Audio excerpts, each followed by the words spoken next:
Welcome back, Jake. Yeah. It's been a longer than normal little break between filming, and I missed you. That's nice. I did. Yeah. I know you didn't miss me, which is fine. I'm seeing you now. But I missed you because I'm a good person. That is so good. And I love you.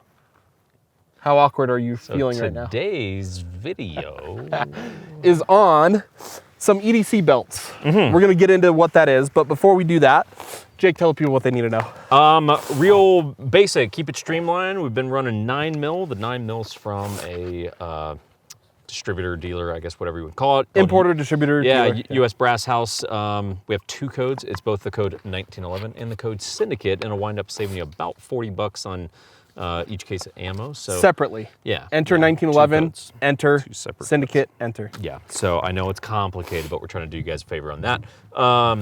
Beyond that, 1911 Syndicate is a real estate business for dudes like you. We just try to help good people that we get along with so that we don't hate our job. And that's what we do. So if you need real estate help, let us know. We always have it linked below. You can go to 1911syndicate.com. And hey, if you're ever feeling bold and spicy and generous, Patreon is a great way that you can also support us. So feel free to check that out. Cool. Yeah. Well, let's get into these belts. And right out the gate, pronunciation. I've pronounced it Ciguera. It is Seguerra, okay? Ciguera Gear. Now, why that's a little confusing for me is it's spelled C-I-G-U-E-R-A. So Ciguera. phonetically Ciguera, right? But it's Seguerra. So if we mess this up several times throughout this video, well, deal with it. Deal with it. So we're gonna get into, it's a little hard to do a video just on belts, guys. So we're gonna get into a little bit of history. Well, you know, and at the same time, it's kind of interesting because you go, think about all the gear that we review and stuff. Of everything that we talk about, what do you probably use more than anything? A belt. Doesn't everyone wear a damn belt every day? Everyone I know. So aren't we all kind of constantly on the pursuit for like that perfect EDC belt? Because you wear the damn thing 16 hours a day. You're not wrong. You know what I mean? It's like, this might be the most relevant thing you guys ever see on this channel. And something that's not talked about a lot. Right. So, getting into Seguerra, Juan over at Ciguera, he actually found out about us. Funny, because we did an EDC video, what, 4, 5, 6 months ago? Yeah. And his buddy saw it, was like, hey, have you heard of these guys, 1911 Syndicate? And he's like, no. Looks us up. He's like, oh, dang, because I have ran his EDC Emissary Belt for 5 years. Yeah. This has been to, I did the math, 9 countries and 48 states. Damn. Okay. That's cool. Pretty cool, huh? Europe, Asia, a couple other places, and then 48 of the 50 states. Well, shit. Okay. Now, reason why I'm talking about that is, relatively speaking, this belt looks still fairly new. It does. Right? It does. The only cool thing that is wearing is see the ridges? It's it almost looks strategically done. But it's just the way the webbing is underneath on this as it's inside the belt, right? And then there's a little bit of wear up here. Reason why I'm bringing this up, guys, is it's a super high quality belt. Yeah. And they're high quality because Juan, you know, had a couple belts back in the day from other companies and was just like, man, there's nothing out there that's perfect, so I'm gonna make it. His mother-in-law, now at the time girlfriend's mom, now mother-in-law, because he's married, congrats. They're from Cuba originally, and she did some seamstress sewing stuff over there. So when they came to the States, he started doing these. He's like, hey, girlfriend's mom, mother-in-law, can you start stitching this for me? And that's kind of how this came about. So fast forward now, he, early on, the final kind of iteration of this, he collaborated with Mike Jones or Garand Thumb, okay? If you remember, Garand Thumb was, I guess, kind of the first YouTuber to bring these out because he helped collaborate on it. Sure. In the final design, he kind of picked his brain, and then, well, Mike endorsed these for a long time. Sure. They no longer work together. Everything's still cool, but they just kind of parted ways from what he told me. Sure. Okay. Which was the reason why I'm getting to this is because at first it was just his mother-in-law making these for him. Garand Thumb did the video. He woke up the next morning and had a ridiculous amount of orders. So he's like, well, I guess we're buying some more machines. So they bought some more sewing machines and some machines that are specifically made just for what they do. Like, he didn't get into the details of that, and I really didn't ask him and don't really want to know, just because I'm not a seamstress. I am not either, actually. But there's several machines that they use that are specifically for what they do, which is kind of cool. Another cool thing about this, guys, is it's still a family-owned and operated company. Which is nice. There's like 4 or 5 people. Some of the people originally from Cuba, now here in America. And to me, it's just the American dream story, like resonates in my heart because I'm a softie. Yes. And I just really appreciate that. Yeah. So long story short, he then reached out to us, how long ago? Maybe a couple months. Yeah. I'd say 2, Yeah. maybe, Yeah. 2 and change. And was like, hey, saw your video because my buddy told me about it.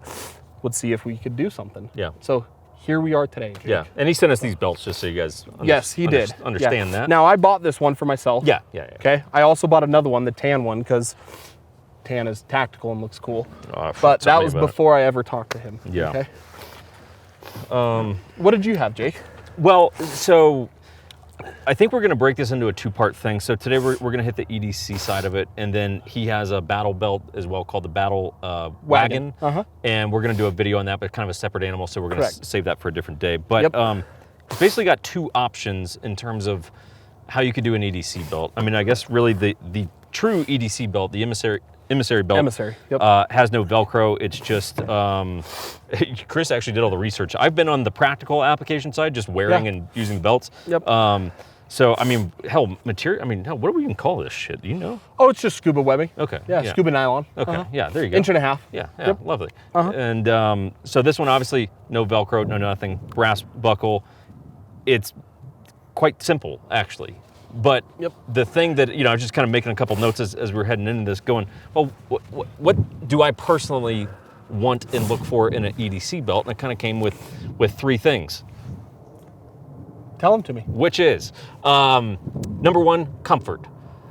Because why would you want to be any less comfortable than you have to be? I've tried some belts where they're so rigid, where you're just like, bro, like my hips like physically hurt. Yeah, and it doesn't move or bend with you. Like this isn't enjoyable. And everyone's always like, carrying a gun, saving your life, it's not comfortable, son. And it should be comforting, and I'm like, fuck that. Yeah, because I'd just rather die. I think it's stupid. I don't know if I'd really die, but because I'm too young and good looking to die. But like it should be as comfortable as possible. And this is kind of in that sweet spot of comfort where you go, look, it's rigid enough to be able to like hypothetically rack your sights off 100%. of it and clear 100%. malfunctions and stuff like that, but not miserable either. And this is the sort of 2-ply, I guess, if you will. And then we'll talk about this in a sec, which is, a little bit 1-ply. different. Yeah. But it's, for me personally, comfort looks decent. Ideally, because I'm not trying to look like a tactical asshole. It doesn't scream, I have a gun, but when you look like we do, we scream, I have a gun anyway. Sure. And then number 3 for me is simplicity. Like, I don't need this shit to be super complicated. I don't need Cobra buckles and all this shit on an EDC belt. That was my next point. Yeah, because you kind of skimmed over the buckle a little bit. It's an important thing. Why is it important? Why is a brass buckle important? I don't know about the brass portion of it. I care about the profile of it. Okay. The thickness and overall, because again, because some people EDC their belt with their buckle offset. I do. Do you? Okay, so I don't like to do that. Okay. And the way that the sizing of mine is actually lined up, like I'm able to keep the buckle front and center, which for me is largely an obsessive compulsive thing, and still Is that what it is for you? Partially. It's like in line with your zipper. It's an angle. Oh, really? Problem. I'm like, this is stupid. But I'm able to have the buckle front and center and actually still have my gun right next to it. Yeah. And to me, the simplicity, like, I don't need this to do a million things. Yeah. I need it to do about 2 things very well. That's it. Yep. That's all I needed to do. So he wanted a brass buckle because, 1, it's non-magnetic. Okay. Why that's important is if you're in the military and you're using this or this on top of your battle belt, if you have a compass and you have a metal belt that has been magnetized or can throw off the compass, it's gonna jack your compass. Now, I got a compass on my watch. I have no idea how to use it because, well, I don't do land nav. It just looks good on this watch. Okay. Secondly, he designed the brass buckle in a slim profile. So 1, it's not obtrusive. 2, if you have the type of EDC holster that has 2 clips, it'll fit in between those nicely. And thirdly, which a lot of dudes carry the double clip thing. I don't, but it's not my thing. To each their own. But also, he designed this so you don't have to offset it like you talked about. He designed it so this brass buckle on this one will go over top or underneath a Cobra buckle and still be fine. So it's genius, man. Yeah. I mean, he kind of thought of everything on that. Yeah, look, it's slim, it's simple, and again, on the subject matter of EDC shit, it's exactly what I want. To illustrate a point, just real brief, like my EDC shit is very, very simple, right? Either Glock 48, which I just kind of recently swapped over to from a Sig 365 XL. Love both, just swap in and out. But like very basic holster setup, nothing fancy. It's just a G-code holster, single clip. I carry a backup mag. You know where that bitch is? Floating around in my pocket with a bunch of lint and God knows what else is Belly in there. button hair, a bunch of stuff. Yep. And then I've got a fixed blade. I carry a fixed blade. I'm a fixed blade guy, and I carry that on my right side so that my gun hand and knife hand are separate, just for different strategic reasons. So I do need this to clip on and also have enough bite to be able to still come out, right? In case, so we can avoid the question. There's a bladesmith called Nate Summers, Nate the Blade Maker on Instagram. Look him up. He makes all of our knives. You can't buy these. They're for 1911 Syndicate clients. And then last thing for me is a light. I don't carry both lights. I'm not one of those guys who's like 2 is 1, 1 is 1. I'm like, bro, fucking chill. Usually it's a very tiny little handheld stream light, and if I was really, I don't know, doing something more aggressive, then like I'll grab the little Surefire one. And that's it. That's what do you use that for more than anything? Trying to find the date on how old a water heater is. That was my example too. That's what I use it for too. I'm like 2001. I'm very rarely like getting it on, you know, with this thing. So it's like, nah, man, I just need a little basic light. That's all I carry. I just need basic shit, man. So for me, one thing about, you kind of mentioned this, these are rigid, but once they're broken in, they're damn near perfect. Yeah, it's been loose. Mine's been loosening up the more I wear it. How many weeks do you have on it now? 4 to 5. Okay, see, mine probably broke in right around that same time, 4 or 5, and now, you know, several years into it, still doing great. Yeah. My EDC stuff is Glock 19 and a G-code holster, or a Staccato P DPO in a, what are these called? Tenacore. But I also have a Tenacore for my Glock. And you know what else I carry, Jake? Nothing. Oh, I thought you were going to say lube or something. No. Well, it depends. Depends on what night. But that's all I carry. Yeah. I don't carry a spare mag, which people like to roast me about, but I'm allowed to do whatever I want because it's a free country. Let's bounce over for a sec. Actually, I want to talk about sizing real quick, just to try That was kind of near the end for me. Okay, that's fine. Because I want to hit these real quick. That's okay, cool. And then we're going to get into that. Okay, so, yeah, that one's mine. Clearly, it's child size. Yeah, just so you see the difference. You see what's up there, guys? Legit, man. Do you feel better? That's what the gym and some red meat and potatoes will do. Do you feel better? Yeah, I do. Yeah, I do. You might have a smaller waist. I'll still beat your ass. So. You gotta catch me first. You couldn't do that shit. So here's the deal, guys. The Battle Wagon, the Battle Belt, right, is made to be a two-layer belt system, right? So you got the Velcro belt, and then your Battle Belt goes on top of it. So now these are not the same as the standard Emissary. No. Okay. No, and that's what we want to hit, because this actually has 2 options. You can do the standard thickness, or you can do the more thin thickness. You will notice 2-ply, single ply. Yeah, so this is the single ply, and what's pretty cool is, honestly, for me, this does everything I need it to do, and it is more comfortable because there's simply less material there. So I've been largely wearing the inner belt as my EDC belt. Same. Yeah. Same. Ever since, you know, he sent us a couple belts, ever since then I switched from my standard black one to this, because we do go to the range often before we film to test stuff. Yeah. I like to wear one thing. Yeah. Okay, I've talked about this in a previous belt video that I don't use that belt anymore because I use this. Yeah. But same, I've been using this EDC, and honestly, it does great, man. If you guys were watching this and you're like, oh, I need a new belt, here would potentially, I don't know, go back and forth. I was gonna say, if you're only ever doing EDC stuff, then cool, yeah, get this. But if you were like either trying to save a couple bucks or be able to double dip, look, just get the inner belt, and then, because then you can get the Battle Belt when you want, and now you're set up. Like, you get the double dip on this. So this may be a better bet for you. I like the thinner, I like the thin version. Yep. Same buckle, same everything, guys. Eyelets are brass also. Yeah, so like, hey, you could go either route, but I've been kind of bouncing back and forth between the two. Yeah, yep, and I, you know, the reason why these are kind of cool is when I fly up here, I try to bring as minimal stuff as possible, okay? I mentioned this in a previous video. Before, when we first started this, I'd fly up with 3 different belts. Yeah. My EDC Emissary belt, this one, the underbelt for my Battle Belt, and then the Battle Belt. Now I have to fly up with 2, Battle Belt and this. And this works with all the other Battle Belts that we reviewed, RDR, a bunch of the others, right? Yeah. Now, he does make this in the hook. So if you have a battle belt that the loop is on the battle belt, he does make a version of that. Okay. Okay. Because that's the nice thing about this is you're not going to tear all your shit up. Exactly. Yep. And that's yeah, if that was the hook, is that the abrasive part? Yeah, so this is loop, the Yeah. scratchy stuff is hook. Yeah, I mean, if you had hook on this, then no go for me. Like, Yeah. I'm as an EDC belt. Correct. For a battle belt, who cares? But like, because it's the loop, totally wear that as an Soft EDC. and comfy. Yeah. Yep. And he also does just make this thin one without the loop. So you can just have a thin EDC belt. So he has multiple options. And we're going to get into sizing here right after what I'm going to say too for multiple reasons. But if you're worried about which one you should get, guys, he is all about, hey, order both, whichever one you don't like, send back. As long as it's not torn up or beat up, we're good to go. Okay. And he's like, I actually encourage it for two reasons. One, to find the belt you want, but two, as you mentioned, sizing. So let's get into sizing a little bit, okay? So waist size and hip size are two very different things. In pants and pant size, I guess three things, right? So pant size, I'm a 38 to 42 depending on the brand. If I were to measure like my waist, I'm like a 59 because I'm fat as shit. So that's a lot.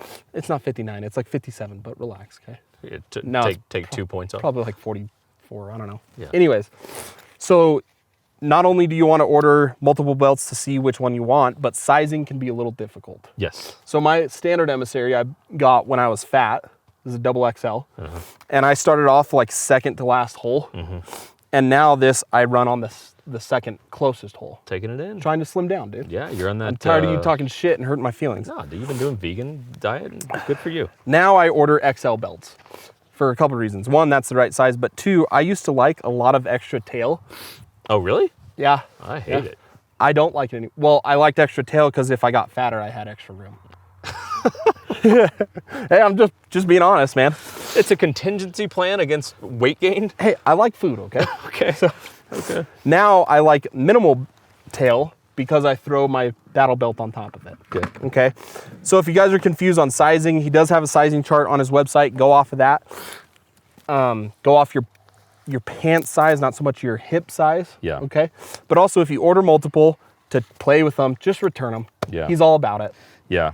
So I'm running, so as a frame of reference, and none of this is meant as a flex, everybody, but I got a 30-inch waist, okay? So let's just How's call that a it what flex? it is. It's it's a flex, right? Why? Dude, you ever seen a panther move? Have you ever seen a panther move, son? You don't want to fuck with this shit because it's speed and it's agility, okay? Okay. So 30-inch waist, right? No big deal. And I'm running the extra small, which I will admit makes me feel a little uncomfortable saying that, but Why, Jake? it is true. I don't know. Extra small sounds a lot worse than 30-inch waist. 30-inch waist sounds like, cool. My thigh is where you put the hole on your belt. That sounds weird. I don't know why that sounds weird to me, but it just sounds... Your waist is the same size as my thigh. Okay, good for me. Good for me. Got a fat thigh. Okay. So you got a fat waist in that then? No, different, apples and oranges kind of thing. Go. I run this the third in, so that's exactly where mine runs. I like not having a bunch of excess stuff because on my holster, I don't like having to clip over all this shit. Yeah. I like clipping over one piece of little nylon or webbing or whatever, so it's like, and that's exactly how this has been for me. So yeah, I kind of lucked out on the sizing, because I probably would have gotten this thought, it's too short, but as it turns out, actually kind of perfectly. Then if you needed smaller, you'd have to custom make them for you. Which you could do, I'm sure. I legitimately asked if you had to custom make Jake's because his waist is so small, but that's neither here nor there. Is that all you had for that sizing? That's about it. I got some final thoughts. Good. Okay. Well, actually, before final thoughts, warranty work. He told me, take this for what it's worth. Juan, I believe you. He's never really had a belt returned for warranty work except for one dude. It's an electrician whose knife, the way he carried his knife to cut stuff, tore up the stitching and it became unstitched. Okay. He sent it back, they restitched it, made it like new, sent it back. All right. I even asked him, like on this emissary belt, say I start to mess with this and, this phrase or whatever, can I send you my original buckle and you just use that in a new belt? And he's like, 100%. That's cool. So he's all about hardcore customer service and warranty work. But again, he hasn't had many return because their quality control is so good. He puts his hands on everything. And he's like, if it doesn't meet our quality control standard, I throw it out. So I send it back. Okay. Another thing too is he has had some interesting military and law enforcement contracts of legit dudes running his stuff. Nice. And I don't know, I appreciate that a civilian makes a product that finds its way to cool guys that do cool stuff. Yeah, good products, good product. And then, final thoughts on this. I think, for me, I probably am not gonna run the standard probably much ever, if any. I really like the way that the thin, light loop is. How it holds my gun, how it holds my Battle Wagon stuff or Battle Belt stuff, how it all works together, how it's slim, how it's rigid but not too rigid. I think for me, the loop light is the way to go. So. Yeah, I've been about 50-50, so I've been kind of bouncing back and forth. So as you should, because you needed time on the standard. Yeah, but I'm cool with both. Part of it depends on how loose the fit of those pants are. If the waist is a little bigger, I actually like the rigidity a little bit more. Okay. And if my waist is like, oh, it's perfect, it's exactly how my pants need to fit, then it's like I need less support from a belt. Good to go. go. The thinner one is good to go for me. Yeah. Oh, one last thing, I forgot to mention this. If you are military law enforcement in the Miami area and you want help setting up your Battle Wagon or whatever, you know, this, or have questions on this, he'll let you come in and he'll handle it for you. Super cool. He does not do that to anyone. It's military and law enforcement only in the Miami area. Dope. So. Dope. Cool. That's it, Jake. That's all I got for you. Dope. Cool. Yeah? Yeah. Thank you, guys. Check out Seguerra, not Ciguera or Seguerra. Wait, sorry. Seguerra. Yeah. It's Seguerra, not Seguerra. Yep. Okay. Get some Seguerra stuff. Like I said, even before he reached out, I've used this belt for a long time. Yeah. So cool. Rock and roll. Thanks, guys.